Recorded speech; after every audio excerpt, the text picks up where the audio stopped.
पढ़े लिखे नहीं है, लेकिन मैंने 12वां पास कर किया। उसके बाद किसी तरह ग्रेजुएशन किया।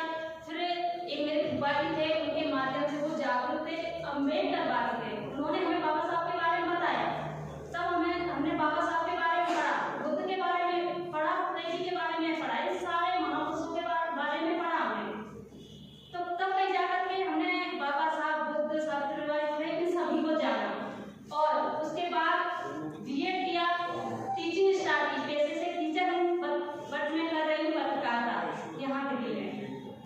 कोशिश कर रही हूँ यहाँ दिल्ली वालों के बीच में अपना स्थान बना सकूँ, केवल एक छोटे से गांव से हूँ। शायद मुझे तो ऐसा लग रहा है, देखिए बाबा साहब, बुद्ध, इन सभी के विचारों को मैं मानती हूँ, लेकिन ऐसा लग रहा है यहाँ दिल्ली के अंदर हमारे जो गांवों में महिलाएं हैं, वो यहाँ दिल्ली की जो महिला है उनसे ज्यादा जागरूक लगती है। इसका मैं प्रूफ दूंगी। अगर कोई इस बात को मान लो ऐसा कहे या कि इसने गलत बोला है या इस तरह से क्यों बोली, लेकिन मैं आपको बता दूं, बड़ी मुश्किल से मुझे ये मंच मिला है। अभी एक जो मैडम कह के गई थी कि यहाँ पे जो मंच है ना, ये जो सीट है वो बराबर होना चाहिए था। भाई सीट बराबर तो क्या, 4 महिला थी, उनको भी सबसे बाद में नंबर लग रहा है। ये सच्चाई है। सीट बराबर कैसे होगी? 4 महिलाओं को सबसे बाद में नंबर मिला है, बड़ी मुश्किल से होगी। तो आप बताइए, आप लोग इक्वलिटी नहीं कर रहे हो, आप उनसे मतलब शिकायत कर रहे हो, वो इक्वलिटी करें। यहाँ पर इसके अंदर, इस होड़ के अंदर समानता कहाँ है? आप जितने भी है, मैं माफी चाहूंगी अगर गलत मैं कह रही हूँ, लेकिन मैंने जो सच फील किया वो मैंने बोला है। हमसे लीपापोती नहीं होती है, जो सच है वो बोला है। मैडम बैठी हुई है, शायद आपने भी देखा होगा, शायद सच बोलने की हिम्मत ना कर सके, लेकिन मैं प्रधानमंत्री मुझे बनना नहीं है, मुझे मुख्यमंत्री बनना नहीं है, मंच मिला है तो सच बोलती। शायद यहाँ का नेता बनने की कोई इच्छा रखता है तो सच नहीं बोलता, क्योंकि उनको वोट चाहिए। मुझे तो वोट की इच्छा नहीं है। अब मैं आगे कंटिन्यू करती हूँ। अगर मेरी बात को कोई दिल पे ले तो माफी चाहूंगी, लेकिन जो सच है वो मैं बोल के रहूंगी। आगे मुझे कभी मौका दो या ना दे, इसकी कोई परवाह नहीं, लड़ झगड़ से फिर से ले लेंगे, कोई बात नहीं। तो मैंने देखा जो गाँवों में है, गाँवों की जो महिला है, मैं एक छोटे से गाँव से, मेरे मम्मी पापा इस समय उनकी 70 से 80 साल के बीच में है, शायद कुछ ही साल जी सके, तो उन्हीं के सामने कुछ करने की इच्छा रखती हूँ कि जब तक वो जिंदा है कुछ कर सकूं। एक छोटी सी मेरी 7 साल की बच्ची है, उसके साथ दिल्ली में रहती हूँ। अभी स्टार्ट किया है, खर्चा चलाना मुश्किल है, बट ईमानदारी से रहूंगी, कुछ भी करूंगी बट बेईमानी नहीं करूंगी। इसी के साथ मैं यहाँ दिल्ली में जी रही हूँ। आप दिल्ली वासियों के बीच में मैं चाहूंगी कि मुझे एक तरह से लगना चाहिए कि मैं अपनों के बीच में हूँ, क्योंकि यहाँ पर जो SC/ST के लोग हैं वो मेरे अपने हैं। और वहाँ गांव से यहाँ एक सपना लेकर आई, एक मैं नहीं। ये बात मैं क्यों कह रही, आप लोग सोच रहे होंगे कि ये लड़की मतलब अपनी बातें क्यों कर रही है, क्योंकि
मैं जो अनपढ़ मेरे जैसी ना हजारों महिलाएं आपको बाबा साहब बुद्ध के बारे में बात करने वाली मिल जाएगी, लेकिन यहाँ दिल्ली में नहीं मिलती, आप जाके देखना। इसलिए जागरूक पढ़े लिखे होने की जरूरत है। जो अपने आप को कहते हैं कि हम समाज को आगे ले जाएंगे, उनको जरूरत है जागरूक होने की, ना कि उनको जो गाँवों में है वो ऑलरेडी जागरूक है, उनको एहसास है अपनी परेशानियों का, पर एहसास नहीं है पढ़े लिखे जागरूक अपने आप को समाज सेवक कहने वालों को एहसास नहीं है। और यहाँ पर एक और जो मैं बात मैं कहना चाहूंगी, जो बहुत बड़े व्यापार नए नए इंस्टीट्यूट खोलते हैं, कई संस्थाएं खोलते हैं युवाओं को रोजगार देने के लिए, और SC OBC के नाम पर वो लोग क्या लेते हैं, चंदा लेते हैं। जो बिजनेसमैन जो अपने आप को कहते हैं नए नए धंधे खोलते रोजगार खोलते हैं, कहते हैं कि हम SC OBC के युवाओं को रोजगार देंगे, लेकिन हकीकत बात पता है तो सच ये निकल के आते हैं कि सिर्फ और सिर्फ इन लोगों के नाम पर ये लोग चंदा लेते हैं और सिर्फ अपना पेट भरते हैं। और ये मैं प्रूव करती हूँ, मैंने यहाँ आके देखा है कि SC जब उन्होंने प्लेसमेंट मतलब कोई बंदे को हायर करना होता है ना, SC का किसी बंदे को हायर करना हो, यहाँ का कोई पूंजीवादी, भाई मैं तो पूंजीवादी नहीं कहूँगी, अगर SC का ST का कोई व्यक्ति है वो इस तरह के गुनाह कर रहा है, हम SC ST के लिए कोई संगठन बना रहे हैं या कोई संस्था खड़ी कर रहे हैं और आप हमारे यहाँ काम करिए और मतलब जो है अभी हम आपको कम सैलरी देंगे जैसे ही, क्योंकि ये तो सामाजिक काम है, हम समाज के लिए कर रहे हैं काम। ऐसा कोई बेचारा आता है और इस तरह से गुमराह हो जाता है, हम जैसे बंदे तो हो ही जाती है जब कोई समाज के नाम पर कहते हैं ना कि आप समाज के लिए सहयोग करिए, अपना वक्त दीजिए, अपना टाइम दीजिए, अपना टैलेंट दीजिए, तो हो जाते हैं हम जैसे लोग गुमराह। लेकिन जब पता चलता है कि जब उसकी संस्था बहुत ऊपर पहुंच गई, जो व्यक्ति स्टार्ट करता है काम को, जो दिन रात उस संस्था को ऐसे खड़ा करता है कि जैसे कि मेरी खुद की हो, क्यों उसको ऐसा लगता है कि ये मेरे समाज के लिए कुछ करेगा, मेरे लिए कुछ करेगा, लेकिन लास्ट में पता चलता है कि जो बंदा है ना उसने तो सिर्फ गुमराह किया है, हकीकत में तो वो सिर्फ समाज के नाम पर समाज को लूट रहा था। इस दिल्ली के अंदर मैंने देखा है। और लास्ट में जब जिस बंदे ने सब कुछ खड़ा किया, बहुत कुछ किया, दिन रात मेहनत करके एक नौकर की तरह काम नहीं किया, वहां अपना समझ के उस संस्था में काम किया और लास्ट में उसी को बाहर कर दिया जाता है। ऐसा काम इस दिल्ली के अंदर देखा है मैंने। अब बताइए, यहाँ से जो आवाज जाती है न्यूज चैनलों की तरफ, पूरा देश सुनता है, आप लोगों को पूरा देश सुनता है, पता है आपको, लेकिन जब सच्चाई आके देखते हैं ना तो हकीकत कुछ और ही होती है। ये दिल्ली के अंदर मैंने देखा है, प्रूव करती हूँ, झूठ नहीं बोल रही। तो एक बात बताइए, आखिर में यहाँ पर इतने सारे लोगों ने भाषण दिए कहे ये करने की जरूरत है, वो करने की जरूरत है, समाज को सुधारने की जरूरत है, सुधारेगा कौन? जरूरत तो है सबको पता है, लेकिन ये सब करेगा कौन? वो होगा कब? अब जो चुनाव है 2024 वो तो अपनी छाती पे है ना, जब निकल जाएगा तब। MC के चुनाव में जो हालत हुई है ना, मुझे नहीं लगता कि हो सकता है आगे इससे भी बदतर हालत 2024 में हो, यही हाल रहा है। तो ये कमी हमारे नेताओं की, समाज सेवकों की और जो अपने आप को कहते हैं हम बहुत आगे है उन्हीं की है।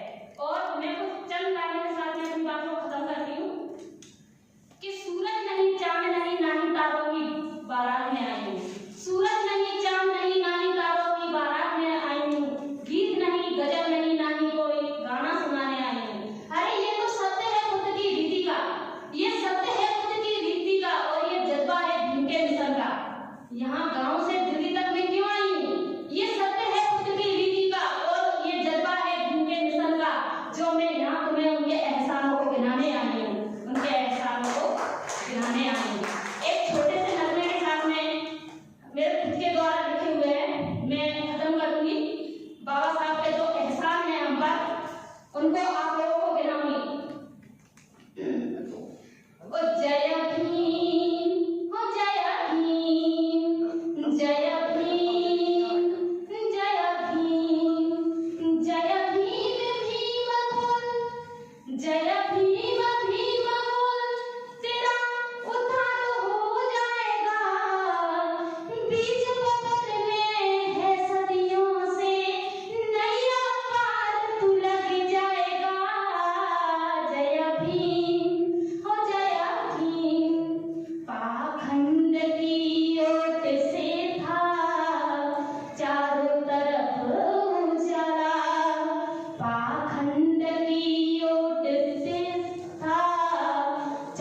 तरफ उजाला, तब भीमाबाई की कोख से आया जमीन पर एक तारा प्यारा। यूं तो तारे के आने पर सब सो जाते हैं, मगर भीम वो तारा है यारो जिसने हमें जगाया है और जगाता ही जाएगा। जय भीम, हो जय भीम, हो जय भीम, हो जय भीम, जय भीम, जय भीम। Thank you. शुक्रिया साथी मीना मोहन मौर्य जी।